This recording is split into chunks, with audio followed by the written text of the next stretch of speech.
Hello students, today we are going to learn the next part of our lesson. कल हमने पढ़ा था कि नरेटर श्यामा रंगा से पूछता है कि उसका शादी के बारे में क्या विचार है और रंगा उसको कुछ अपने तर्क देता है इसके बारे में। Is there any other reason? तो श्यामा पूछता है कि क्या कोई दूसरा कारण है जो तुम शादी नहीं करना चाहते। A man should Mary a girl he admires. Admire होता है लाइक। तो रंगा कहता है एक व्यक्ति को उस लड़की से शादी करनी चाहिए जिसे वो पसंद करता हो। What we have now are arranged marriages. Arranged marriage होता है व्यवस्था विवाह। कहता है कि आजकल जो होते हैं वो व्यवस्था विवाह होते हैं। How can one admire a girl with milk stains on one side of her face and wetness on the other. How can one admire a girl, कोई भी ऐसी लड़की को कैसे पसंद कर सकता है विद मिल्क स्टेन्स। स्टेन होता है दाग धब्बा, on one side of her face. तो कोई भी ऐसी लड़की को कैसे पसंद करता है जिसके चेहरे के एक तरफ दूध के दाग हो and wetness on the other, और दूसरी तरफ गीलापन हो, और सो यंग, या फिर वो इतनी छोटी हो that she doesn't even know how to bite her fingers. Bite fingers होता है नाखून कुतरना, या फिर वो इतनी छोटी हो कि वो ये भी नहीं जानती हो कि नाखून कैसे कुतरने हैं। One A Neem fruit the other a bitter gourd. तो श्यामा कहता है वन ए नीम फ्रूट, एक नीम का फल और दूसरा बिटर गॉड होता है करेला। तो श्यामा इसी बात पर व्यंग्य करते हुए कहता है कि ये तो ऐसी सिचुएशन हो गई कि इनमें से एक तो नीम का फल है और दूसरा करेला है। एग्जैक्टली, रंगा सैड लाफिंग। तो रंगा ने हंसते हुए कहा एग्जैक्टली, बिल्कुल। I was distressed that the boy who I thought would make a good husband had decided to remain a bachelor. I was distressed. Distress होता है उदास। मैं उदास हो गया that the boy who I thought, कि वो लड़का जिसके बारे में मैंने सोचा था would make a good husband, वो एक अच्छा पति बनेगा। had decided, उसने निर्णय ले लिया था to remain a bachelor, कुंवारा रहने का। तो मैं निराश हुआ ये जानकर कि वह लड़का जिसके बारे में मैंने सोचा था कि वो एक अच्छा पति बनेगा, उसने अविवाहित या कुंवारा रहने का निर्णय ले लिया है। After chatting for a little longer, chat mean बातें करना, तो थोड़ी देर और बातें करने के बाद रंगा लेफ्ट, रंगा चला गया। I made up my mind right then that I would get him married. Make up mind होता है विचार बना लेना। मैंने विचार बना लिया राइट देन, तभी, तो तभी मैंने विचार बना लिया कि मैं उसकी शादी करवाऊंगा। This is the picture of Ratna.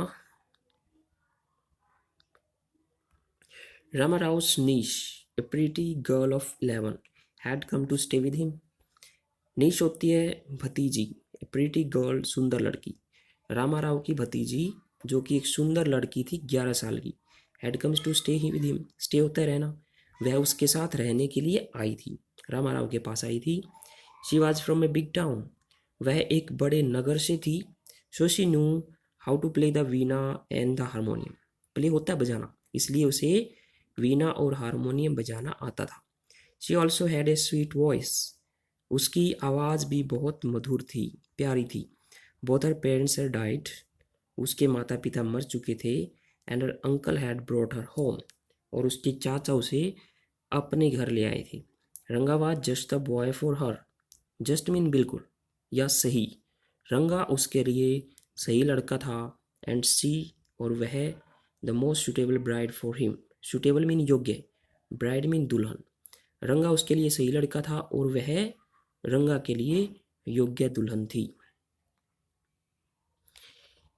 Since I was a frequent visitor to Ramarao's place, the girl was quite free with me. Frequent होता है प्राय, प्राय होने वाला, अक्सर होने वाला। विजिटर मीन जाने वाला। तो क्योंकि मैं रामा राव के यहाँ बार बार जाने वाला व्यक्ति था, the girl was quite free with me, तो वह लड़की मेरे साथ बिल्कुल फ्री थी, मतलब पूरी तरह से घुल मिल गई थी। I completely forgot to mention her name, Ratna it was. Completely पूरी तरह से, फॉरगेट होता है भूल जाना, मेंशन बताना, मैं उसका नाम बताना तो पूरी तरह से भूल ही गया था। रत्ना इट वॉज, तो उसका नाम रत्ना था। The very next morning I went to their house. Very next mean अगली ही सुबह मैं उनके घर पर गया। And told Rama Rao wife, और रामा राव की पत्नी से कहा, I send some buttermilk for you. Buttermilk होती है लस्सी, मैं तुम्हारे लिए कुछ लस्सी भेजूंगा। Ask Ratna to fetch it. Ask होता है कहना, फैच मिलना ना। रत्ना को इसे लाने के लिए कह देना। रत्ना केम, रत्ना आई। इट वॉज ए फ्राइडे, शुक्रवार का दिन था। So she was wearing grand sari. Grand mean सुंदर। तो रत्ना आई, यह शुक्रवार का दिन था, इसलिए उसने एक सुंदर साड़ी पहनी हुई थी। I told her to sit in my room. मैंने उसे अपने कमरे में बैठने के लिए कहा। And requested her to sing a song, और उसे एक गीत गाने के लिए कहा। I sent for Ratna. Sent for होता बुलाना, मैंने रंगा को भी बुला लिया। Well she was singing the song, well mean के दौरान, जब वह गीत गा रही थी। कौन सा गीत? Krishnamurti in front of my eyes. Krishnamurti मेरी आंखों के सामने, यह गीत गा रही थी वो। रंगा रीच्ड द डोर, रंगा दरवाजे पर पहुंचा। He stopped at the threshold. Threshold होता है देहली, दहलीज। वह दहलीज पर रुक गया। He did not want the singing to stop. Singing को यहाँ पर नाउन के रूप में यूज किया गया, इसका मतलब होता है गायन।